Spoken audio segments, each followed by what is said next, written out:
Number 5, Final Destination. What's poppin', yo? Welcome back to another YouTube video, and today we're taking a look at the 5th Final Destination. We are so close to finishing the Final Destination franchise, with number 6 tomorrow, which is, I do believe, Bloodlines, and we are, so close. We're taking a look at number 5, one of the originals, at the very least. This is what it is, and we will be coming to an end very, very soon. It is almost the end of October, and I don't think I'm ready to stop watching horror movies. I am quite sad, to be fair. I'm quite sad to be coming to an end of this journey with you all for this Halloween. But I don't really have anything else to really say. So, without any further delay, let's take a look at what Google has to say. Get into the nitty gritty of it all. So Final Destination is a 2011 horror mystery, which actually breaks the mold a little bit and is a little bit of a year early compared to the 3-year gap that we normally have between Final Destination movies. And this one is 1 hour and 32 minutes, has a 5.9 out of 10 on IMDb, and a 63% on Rotten Tomatoes, and then a 4.5 out of 5 on Amazon. You can watch this on Amazon, Google Play, Sky Store, and Netflix. A premonition helps Sam and his colleagues escape a fatal accident. Death, however, isn't quite ready to part with its victims, and it is up to Sam to use his memories to save his friends. So how this one actually starts is with Sam on a bridge which is collapsing, and he saves his colleagues, saves his friends, but he actually doesn't. They all die. They all die in this bridge accident, falling to their death, getting impaled, getting stabbed, getting crushed, drowning, dying in the ocean. And when he saves them all, gets them off this bridge, they all go their separate ways, and, they all get picked off one by one, and then Sam's like, no, this isn't right, we need to get together, we need to work out how to stop death and to save everybody, because we're all dying in the same order we died in my premonition. So someone goes to like a pyrocactor, and there's like these needles pushed into them to sort of get them to, not be able to move, and then they get their head crushed by a Buddha. Very stupid, very goofy, gag death, and again continues the crushing trend that we see quite a lot in these Final Fantasy movies. And Final Destination movies. My bad, I apologize. We then have someone getting laser eye surgery, goes wrong, they go blind and fall out of a window and fall to their death. Very brutal, and again, another reason why I don't like bridges, I don't like shitting in my eyes. We then have a gymnast do tricks and fall and turn into a fucking human pretzel, which is insane. We have someone getting, someone surviving and getting on a plane, which is actually the plane from the first one, so we come full circle in these Final Destination movies, which I thought was fucking incredible, amazing. It was a massive plot twist when I first watched these movies. So, again, I think this one is so much better than number 4. It brings back the character drama, the acting is a lot better here, the character connections, the characters aren't just one note again, we have actual meaning behind them, actual, character development, and, they actually care for each other, they actually know each other, and they're not just one note with, oh, I'm the bully, I'm the dickhead character, oh, I'm the, preppy, really, sassy girl, I'm just a love interest. No, they all have motive and extra things to them, which gives them that extra bit of oomph, which we don't really get to see from Final Destination 1, 2, and 4. So I do appreciate that, and the character interactions definitely a lot better in this one, and gets you to care a lot more about the characters. Gets you to absolutely hate bridges, though.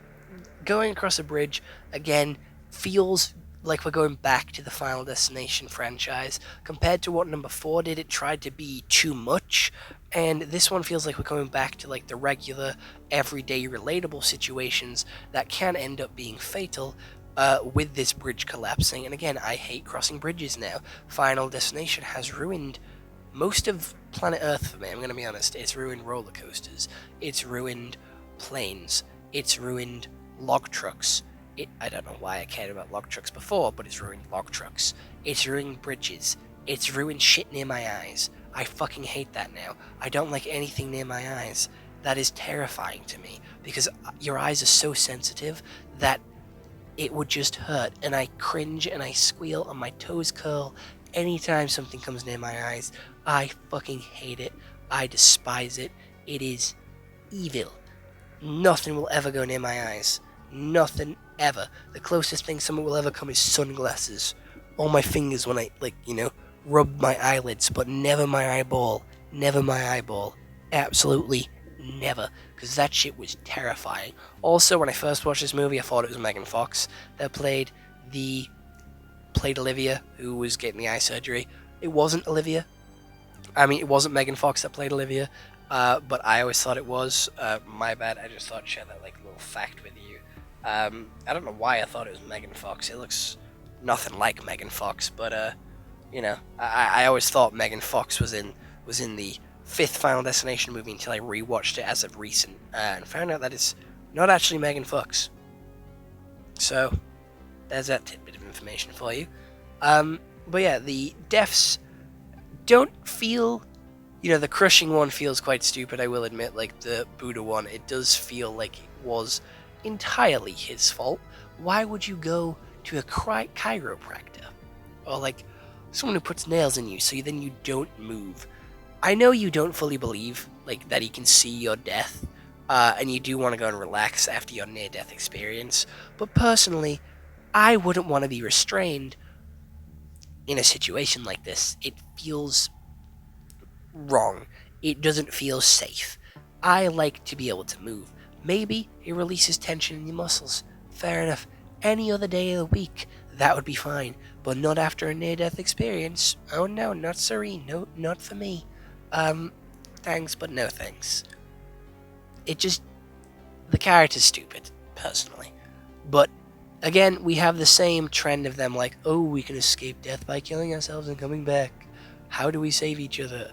You're gonna die next. Let's get you to safety and stop you from being able to die. Let's stop you from getting close to anything that will kill you. And, again, it's just really interesting, and it's very creative as well. Visually and cinematically, how they actually do these deaths. It is genuinely really interesting. And again, like I mentioned in my Saw videos and also my Scream videos, I like to guess how they're gonna die. I like to guess how they're going to bite the dust in these movies, and I think it's just rather interesting to see the build-up and the fake-outs and which ones are real and which ones aren't, because we do have quite a few fake-outs in this one, which lead to very tense situations, so it's very good at building tension and sort of keeping you on your toes, keeping you guessing when and where the characters are going to die. And the music is really good in this one. It is one where I actually did pick up on the music, where it is really good at getting quiet when something is about to happen, but then has a really nice music build up to the ultimate silence when someone does inevitably bite the dust and has a little bit of a date with death, if you will. And visually, the bridge scene, stunning. The CGI for especially 2011 was actually decent, and is actually better than some Marvel movies that we have today. Even the CGI on the eye and the CGI on the pretzel folding of that one girl is insane. With that pretzel folding of that one girl, there was so much build up to her dying and her getting out of it so much. It was so interesting to have that build up, and for us to think that she's safe, just for her to get absolutely absolutely folded in the background. I thought was really interesting, and again did subvert expectations and put us onto something that we wouldn't normally expect from the Final Destination. I keep wanting to say Final Fantasy, Final Destination franchise, and I liked that. I liked how it tried to subvert our expectations and switch it up, but for the better this time. It took what we didn't like about, or what I didn't like about number 4, and made it better in number 5. I thought it was really good, and they expanded like what they were trying to do in number 4, but did it in the way which kept true to the Final Destination effect, or like the stuff that they sort of set up and the rules that they placed, and like the stuff that we come to expect from Final Destination, which I really did appreciate and did like again, the music was so good in this one compared to the others, and the acting quality has gone up compared to the first one as well. We've come a long way since the first Final Destination movie, I will say that. And this one being like the last one in the early like 2000s run of like Final Destination movies, I think is so good. Like this ended on such like a high note that I think they stopped at a good place. I'm glad that they didn't stop on number 4, because if they stopped at number 4, I don't think we would have got a number 6. So I am quite happy that they continued to make number 5 and continued scarring us with terrifying situations that you wouldn't personally want to find yourself in. And again, all the scenes in this movie are shot in a way you can see the progression and like the time difference between the first one and the last one, like number 1 and number 5, and then also the like 2025 one. Like you can just see the difference in camera, the difference in like recording styles, acting styles, and it's just a pretty good product of its time and really good at like just media history. And I like that. I think that's cool. I like going back and watching old movies and just seeing how they did everything, how they shot everything. It's just so interesting, and I'm just a little nerd. I'm gonna be honest. But again, this one is a really good one, and I'm gonna give it a solid 9 out of 10. Two points for scarring me twice in this movie. 2 points.